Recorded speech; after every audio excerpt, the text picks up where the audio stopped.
Yeah, I'm Dudley Cocke, and artistic director of Roadside Theater, which is a part of Apple Shop in Whitesburg, Kentucky, which is Central Appalachian Coalfields. And we started Roadside Theater in 1975, and we started it within Apple Shop, which began in 1969 as part of the War on Poverty. So the connection with Roots was really, for me, right from the beginning, because we had an original meeting at Highlander Center in New Market, Tennessee, which through an NEA grant, and we just were able to bring together some theaters in the South that were doing work that connected to social justice. But the thing you have to kind of remember is at that time, all of these groups were coming out of the civil rights movement and the anti-war movement. So there was a great deal of cohesion amongst the half dozen or so founders. So that was 1976.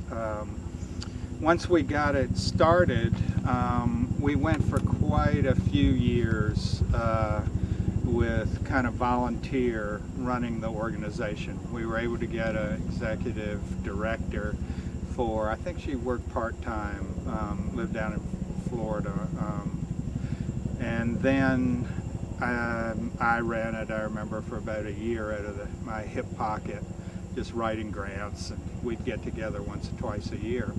And then we were performing a long run up in New York, in New York City at the Manhattan Theater Club. And there was a Southern woman running their audience development named Ruby Lerner. And I talked her into coming back down south. She'd grown up in North Carolina. So I talked her to come back south and take over Roots. And then she was working full time and really took it to a whole nother level. So what point in your career did this all take place? Well, I started in 1975 writing a play and at Roadside Theater. And there really wasn't a Roadside Theater.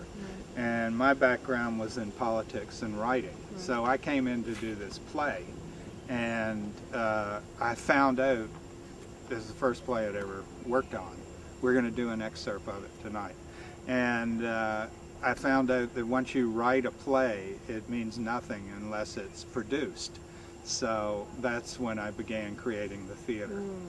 So that was 1975, 1976. So Roots happened right with that. And of course, Brother John O'Neill and I, met through Roots. So he wasn't really in the first meetings, but he'd heard about it. So they sent someone of the staff to check it out, really with the idea that a bunch of people getting together, we better keep an eye on it. They might do more harm than good. So they weren't coming up there to join necessarily, but to see what it was.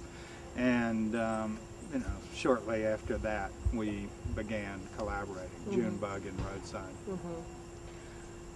So what influence did the other artists who were coming together at the time, what influence did they have on your work?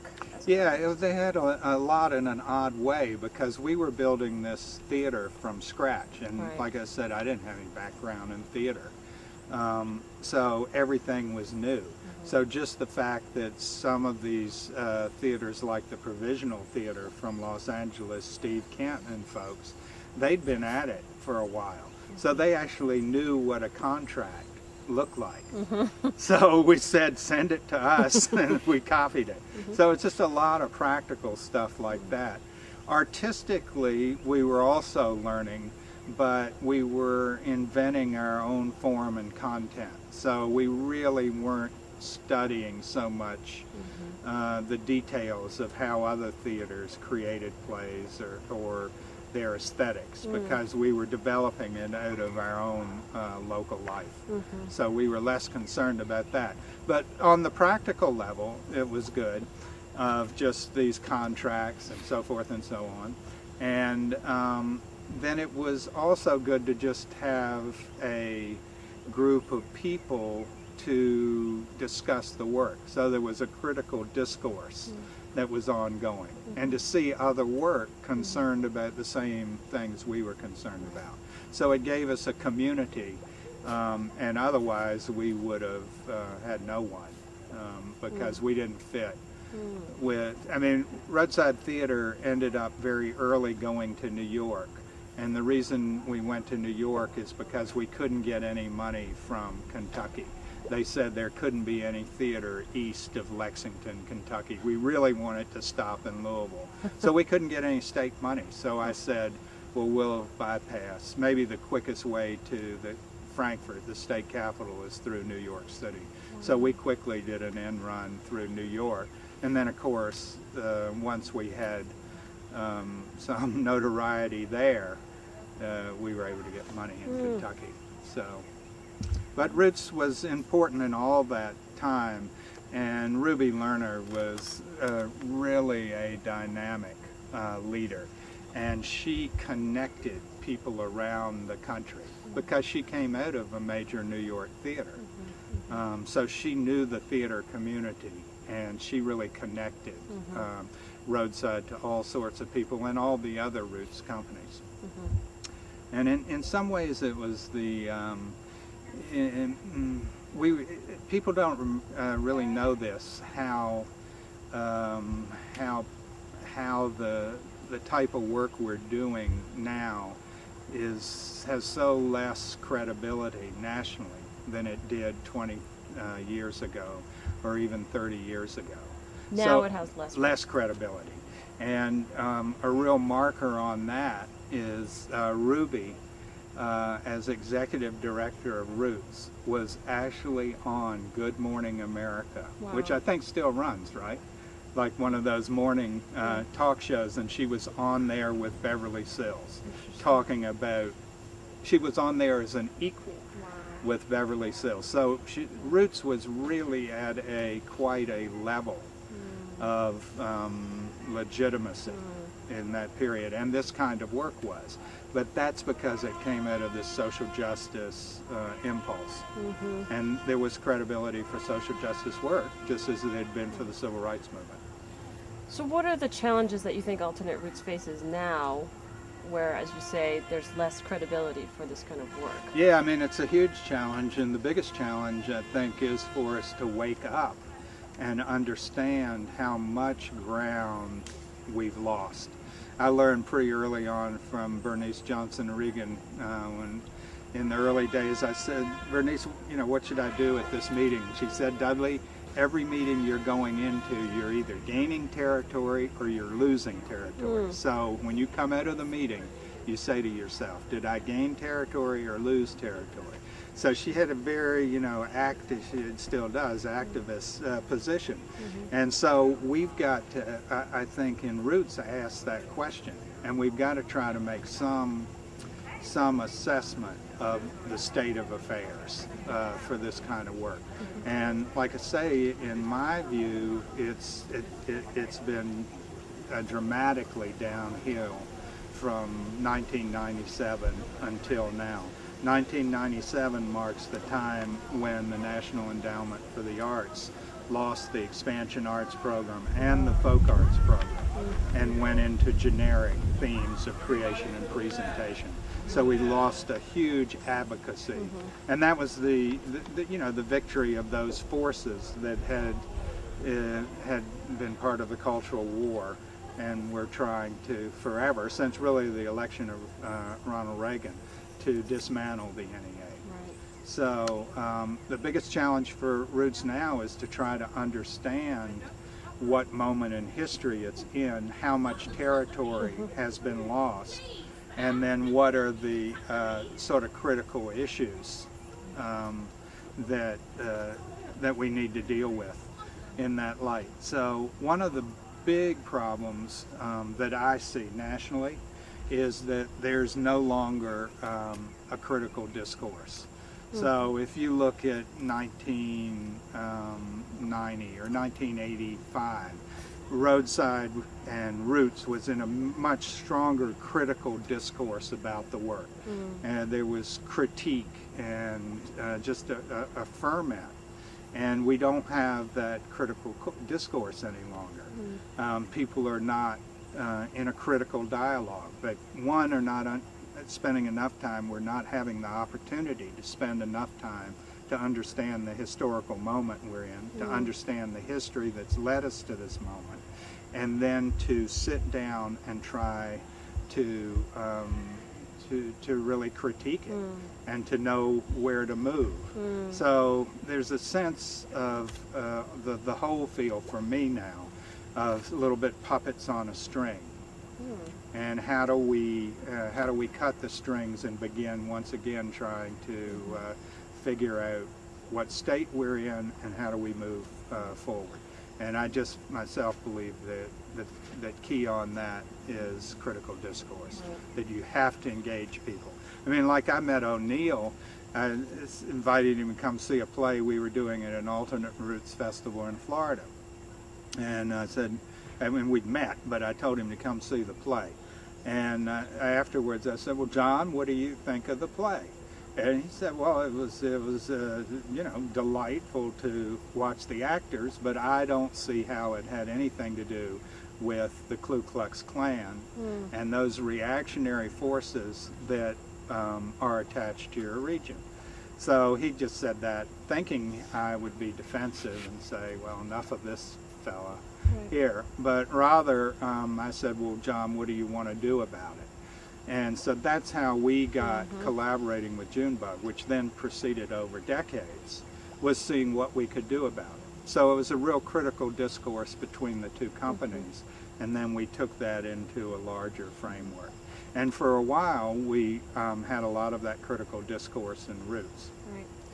So what were some of the factors and reasons why you think that the critical discourse is not taking place now? Does it have to do with the younger generation, a different kind of way of thinking, or what are some of the factors? No, I don't think it has to do at all with the younger generation. I see the younger generation actually trying to revive some critical discourse.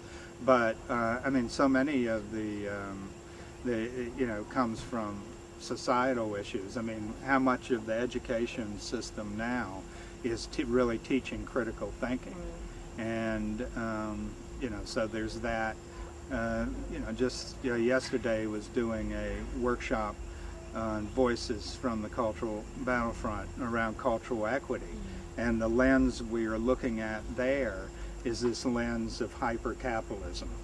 And so one of the outcomes of hyper-capitalism is you have the privatization of everything public.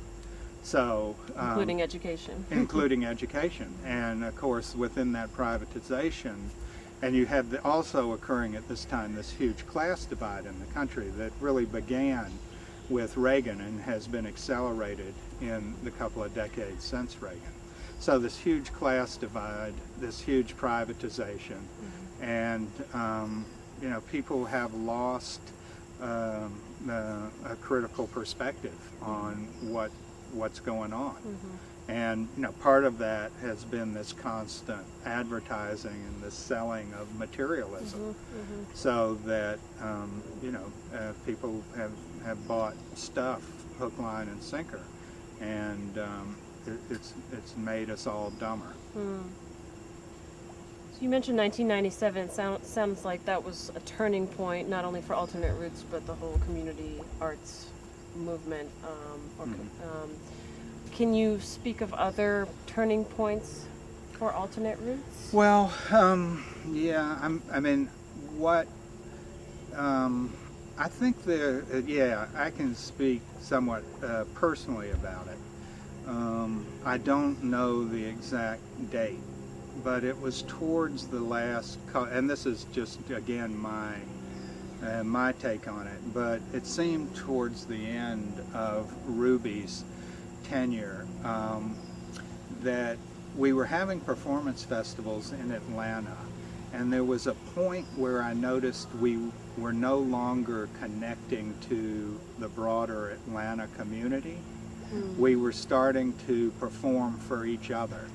The festivals became other artists, and for me that was a very bad sign, because you know, if the work is about change and about social change, it's about the community and it's about the people. So it started to turn inwards. And I always felt too that we weren't able to keep enough of a critical discourse about the quality of the work during that time and to help each other out. Ruby tried to do some, but she was selling alternate routes at such a high level nationally that it put a lot of pressure on people to perform, I mean literally perform, as playwrights, as directors and actors at that level. And we didn't keep up with that.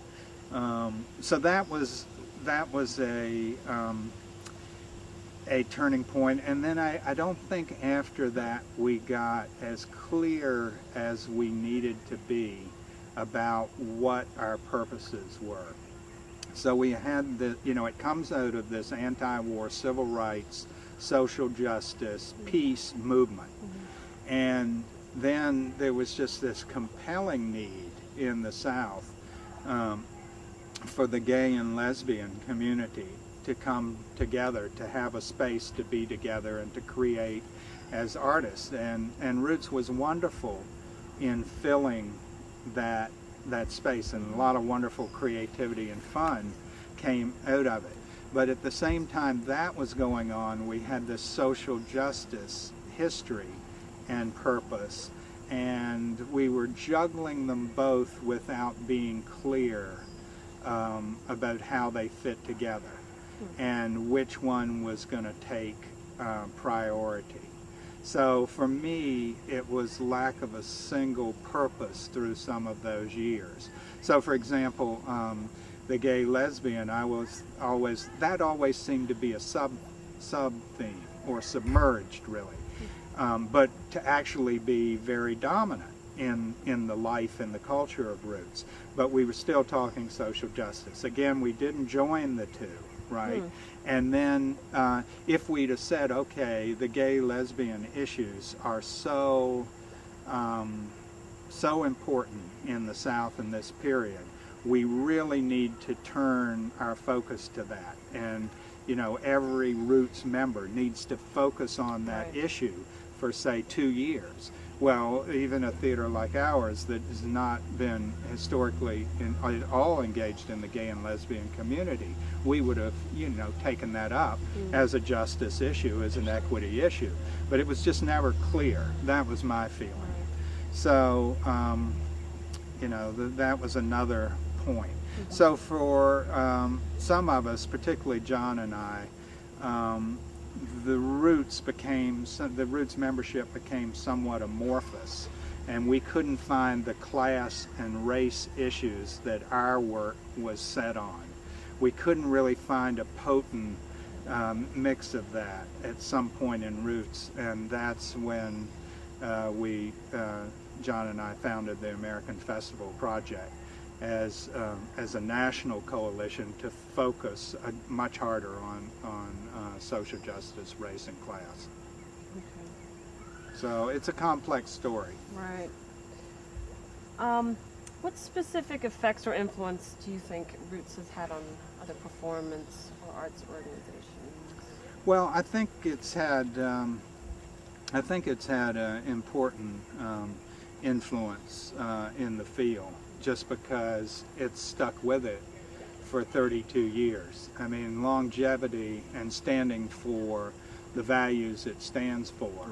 I mean, that's really important, because somebody's got to, you know, put the flagpole up and say, here are the values we stand for, even if it's, as it is now, unpopular and, you know, you can't get any money for it. So just standing firm, I think, has been tremendously important. And the South has been looked at as a rallying place, as a place where artists have stood their ground, if you will.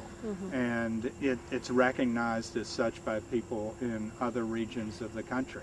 Now, at one point, Roots had so much cachet, if you will, that they were beginning to start other roots organizations in other regions. And it was always John's and my idea that you would have these regional organizations working around the country, and then with American Festival, this national coalition, and then I was also involved with starting an international coalition out of the Caribbean Cultural Center, African Diaspora Institute. So we were looking to move sort of strategically on three fronts, the regional, the national, and the international, and to join them all together. So, you know, we had a strategy from the very early days in the late 70s of what we wanted to do to build a national movement. Well, even that early on, Yeah. That Yeah. vision was there. Yeah. So what would it be like without alternate roots? I guess for you personally as well as for the field. Well, you know, I think what roots means personally to me is the passing on of this struggle. So I'm chiefly concerned with, you know, how younger people like yourself are benefiting from it and sort of picking up the baton. So I'm really, you know, I'd be very happy for Roots to continue to just be taken over by young people, rearranged in whatever makes sense with these core values. Listening to older people only as a way to get bearings and to develop your own strategy. So that's it's really at this point in my work in this field, which, you know, is since 75, 33 years. It's really now about how that baton's going to be passed, but also the knowledge and the experience of it. So that's what I'm hopeful about Roots, and that it will reflect the new diversity, the changing demographics, the new pluralism in the community. So, for example, I'd really like to see at Roots a whole group of folks coming from the immigrant community, because there's so much immigrant labor now in the South. I mean, so reaching out to that constituency. But again, it's trying to wake up out of this dream that we seem to have been walking in for any number, at least a decade plus now, and saying, what are the realities that are shaping the South? I mean, I can remember at one point there's a council of states in the South, and I can't remember the title, but we were talking to them about, and they do this foreseeable futures, you know, what's the South going to look like in 10 years, a lot of data. So these are top state government officials. So we were right in there talking to them about what the role of culture would be in the development of the South. So I just see things so collapsed now, sort of collapsed in on themselves, and not this broadening vision of where we're going to go. And so that's why, you know, immigrants coming in, it just suggests itself, because there's so much of the making of this new South, and they're so, art and culture is so central to their life, as it is with any immigrant group that doesn't immediately try to homogenize. Right. A lot of groups of people, the longer they're here, lose their culture. Yeah. Yeah. So, you know, there's a lot could be done. Right. So what has Alternate Roots done for social change? I mean, how has it, through its programs and through individuals and mentorship, had an effect on artists creating art for social change? It's a big question. Yeah, I don't know. I mean, like I say, it's holding up the banner. Right. You can get the values here, you can get the history here, you can get examples of it. So it's been holding up the banner. What it's caused to happen, I don't know. I mean, my own view is right now as we're talking, they're having a little strategic planning session. And what I'm hoping they're not going to do is make some 3-5 year blueprint, and then for the next 3-5 years you follow the blueprint. I don't believe that's how you work any longer. I think it has to be much more opportunistic, improvisational, and it needs to be focused around action, so that we set an action, we prepare for an action, we take it, reflect on it, set another action. So, you know, an action could be to take the prison industrial complex in the South, make an action on that, assess it, or to take immigrants and refugee rights, work on that in 6 communities, act on it, reflect on it, act on it. So I think we need to be in a much more activist role, almost as a way to try to wake up from this dream or nightmare we've been in. Do you think alternate routes, that just reminded me of what you were saying about maybe in the early 80s when the working with LGBT communities and that kind of shift. Do you think alternate routes is experiencing that right now, where it's not very clear what the purpose is? I don't know. Yeah. No, I don't know. You know, I mean, I haven't been that involved in Roots in any number of years on the inner workings of it. What I like to do is collaborate with people to make art. So I'm collaborating with a number of people who are Roots people to make art. And so I learn about Roots in that way. But organizationally, I really don't have a sense of where it is. But I would like to see Roots working on social justice campaigns and taking culture and art to those campaigns and turning them somewhat quickly. In other words, you know, let's see what we can do in 9 months and assess it. And it would be a great way to build the membership as well.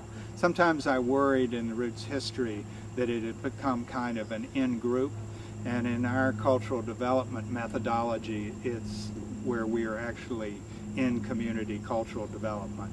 It's always about pushing the door open and letting more people in, because in every community, forces close the door. I've not met an open community anywhere in the U.S. I mean, so you, as an outsider, your role is to push that door open. And I would, you know, I sometimes have worried that Roots hasn't made enough effort, like with the immigrant community. In the 80s, I was very concerned with bringing in traditional and folk artists. And it's still a sort of passion of mine, is bringing in the traditional folk arts. For one thing, they already have an audience that looks like the United States. It's a very diverse audience by race and class. Also, the aesthetic is one of the highest aesthetics in the U.S., as well as the amateur unincorporated sector. So I was listening to the singing tonight, and it made me think, wow, what a church choir, what a great member they would be here. And of course, one of the things that Sweet Honey and the Rock did during the civil rights movement, and Bernice and those folks, was they took all that church music and they renewed it into the moment of activism. So, you know, there's just seemed like all sorts of things that could be done. Lastly, I wanted to ask you, when somebody asks you about Roots, what do you tell them in 1 or 2 sentences? Well, in 1 or 2 sentences, I tell them it was started in 1976 at Highlander Center in Newmarket, Tennessee. If they don't know what Highlander Center is, I explain that. And I say that it's been holding the banner for social justice and civically engaged art ever since. And you should check them out. Great. Well, thank you very much, Dudley. Yeah. Is there anything else that you wanted to add?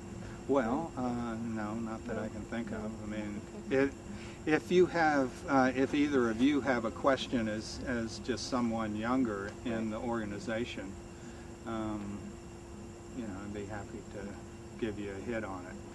But you know, I'm just very concerned about younger people coming in and really trying to take the reins and get more active. Do you all have a question? Can you speak to specifically young people, like artists and organizers working together? Yeah. Yeah, I mean, one of the things that we did, a trend in our work, Roadside's work, and it's true in Junebug's as well, we started working with community organizers as just a very complementary partner. This is a really good partner to this kind of work. And you know, we quickly in the early 80s understood that we needed a new role, which we called you know, a cultural organizer. The problem with the phrase cultural organizer is it doesn't make any sense. What it really is an organizer who's using art and culture as part of the organizing process.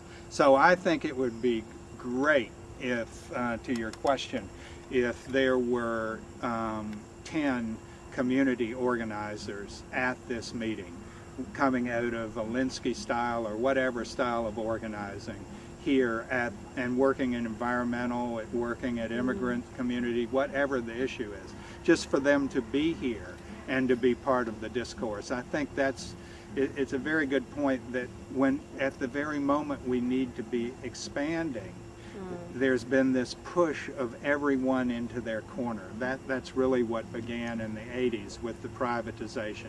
So there's not even a public square, or as you all say down New Orleans, a neutral ground where people can come together. Everybody's in their corner. And that's true of the organizers as well, because during the Civil Rights Movement, the organizers and people like the Free Southern Theater, they were absolutely crossed and working together, and to the benefit of both, to the benefit of the theater artists and certainly to the benefit of the organizing. So that's another big gap. I mean, I see it collapse, diminished, everybody in their own corner, and we got to fight our way out of that and find a new way to do it. And you know, for younger people in the organization, I don't think any action would, from my perspective, would be too radical a change because of the state of affairs we're in, and we just got to get out of it. I mean, it's really like dream walking to me, and the whole country's been dream walking. But if we could break out of it a little bit, and we have to break out of it. Not just, it's a false breaking out if it's just the three of us. It's got to connect to the broader community. I mean, by the three of us, three Roots artists. I mean, I talked about that moment when Roots seemed to collapse and just be performing for itself. It doesn't work. We've got to reach our parents and our cousins and all those people who aren't at all in tune with this. And we got to reach across any kind of political lines, which are all bogus at this point anyway, and we just got to be much more inclusive. That makes me think of a challenge that I'm often faced with, which is how to create art that addresses institutional oppression and goes beyond people's personal experiences, say with racism or sexism, and so connecting those personal experiences, different stories, and connecting it with a larger system of oppression. Yeah. It's a hard question. No, it's not a hard question. I mean, it's an important question, and it's a critical question. And I mean, we have in Roadside a particular theory about it, which is that it always begins with the individual, and the individual's responsibility is to gain self-knowledge. That's your responsibility, is to gain self-knowledge. That's my responsibility. And by self-knowledge, I mean to be able to understand and tell my own story, for you to be able to do that. And then it's understanding where your story and my story connects, and where it connects to your story and your story. And so then we start crossing the stories, right? And that's where collective action builds from. But the key thing from my experience is the way we would have said it in 1970 is them with the problem got to be coming up with the solution. Or to put it in fancier language, those with the problem have to be the generative base for the struggle and for the solution. So if you and I are the main ones with the three of us have a problem in common, from our own experience, and we're examining it within our own individual, and we're crossing and learning from each other. If what often happens, and has happened a lot in years since, artists will come in and they'll hover just, maybe about 10 feet above our problem. And they got all this talent and so forth, and they'll make a play out of our problem. Now, it'll be a pretty good play because they're sincere and they care about our problem. But unless we are the ones who critique that script and that it has our voice and first voice in it, it will not be, it won't change, it won't achieve the magnitude of change that's necessary, and it won't be authentic. So that's that whole issue of first voice that has to be there, and how one really handles that. So it's a very important issue. But once you start bringing these different stories together, then that's how you build a movement, in my view, and that's how you cause institutional change, because you have enough people who understand the same story, and they begin demanding a new narrative in the institution, that the institution start telling a different story about itself. So for me, it has to build from the individual on out. That's my theory of organizing. And because there's been no critical discourse in the field, all these folks, I mean, they're the famous people, a lot of them, who do this work of social justice, but it is not absolutely grounded in the lives. And of course, because it's a little bit warped off the ground, it has a charming and beautiful aesthetic, and it's not even as threatening as the real story is. So, you know, that's the kind of critique. And I'm not faulting the people so much as I'm faulting us for not having the critical discourse that says to someone doing that, you can even make your work more effective if you will ground it harder in the people with the problem, and make them a part, and really make them full partners in it. You will even be more satisfied. So it's not like, it's not a typical co-option, in my view. Right. That's not what's happening. But without the critical discourse, there's no accountability.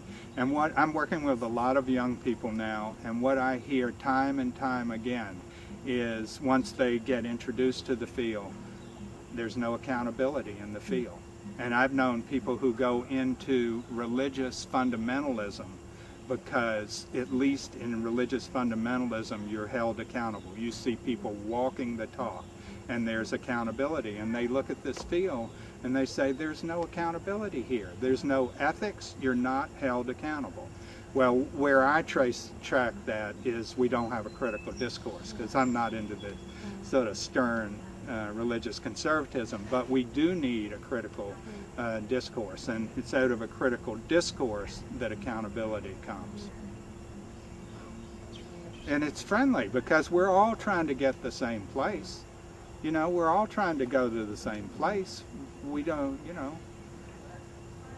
And there are a lot of careerists in any field, Right. so you're going to have to, but if you have a critical discourse, the careerists will say, well, I can see I can't get over there, and they can go do their career thing.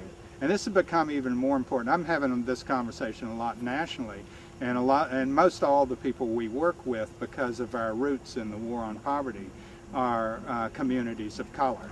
And communities of color are really getting a little bit of a whiplash on this, because they're seeing, I mean, the way that my friends have put it to me is, you know, black, brown, red, whatever, yellow faces in high places.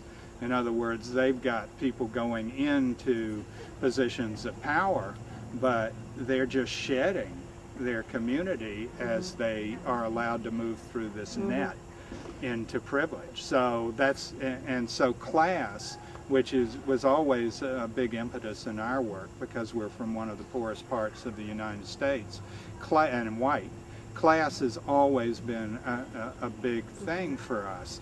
And even today, people just have forgotten that the majority of poor people in the United States numerically are white. And white people have forgotten it because they've had the race card so long played on them.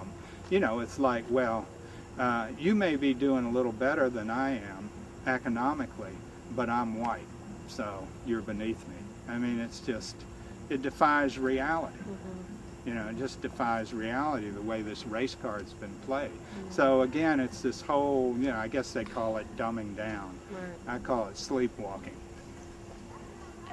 And I think, I find that a lot of young people, maybe it's not just young people, but often get social service and social change confused. You know, that we've really shifted towards providing services instead of really looking at the root problems and trying to make real change. That's right.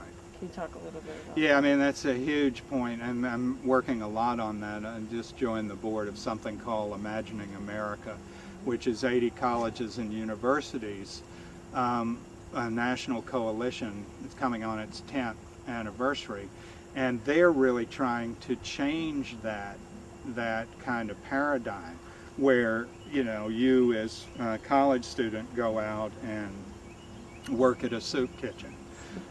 So it's really about trying to be civically engaged and to figure out how to work in a much more activist way with and creating knowledge in the art, in this case arts, humanities, and design, that is public knowledge, and how there has to be equitable partnerships.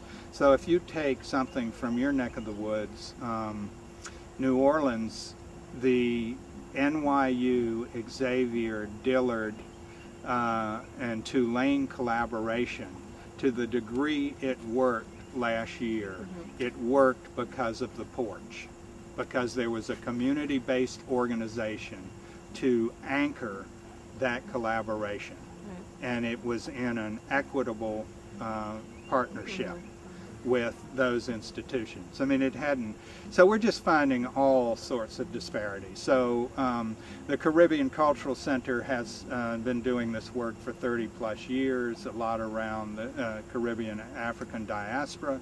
So they'll have wonderful collaborations with a professor at Yale University who's, you know, studying this and making wonderful scholarly contributions to whatever the subject is in the Caribbean cultural milieu that he's working on. But the Caribbean Cultural Center is an institution, and institution has a relationship with an individual. Yale has no formal relationship. So what I'm really afraid that's happening is with this collapse that I mentioned in 1997, at the very moment that we are losing all of our grassroots, community-based activist organizations, the colleges and universities are starting to certify this work. There, you now get a degree, an undergraduate degree, a master's degree. You know, by the time you come out of someplace like NYU, where I've been working, New York University, you could be, you know, $150,000 in debt. So, I mean, all this younger generation that goes that route is, you know, is getting shackled to the banking system. I mean, you're in debt. And so now you've gotten your certificate it's like they're certifying being a community activist. And it costs you $150,000, by the way, to get that certification. I mean, it's bizarre. And meanwhile, organizations that have been so long on the struggle are disappearing within sight of the university as these kids of privilege are getting certified. I mean, it's surreal what's going on. And we've just got to get it out there and get a critique on it. And we got to wake up. I mean, it's disastrous what's happening from my perspective to the field. Wow, thank you very You're welcome. much.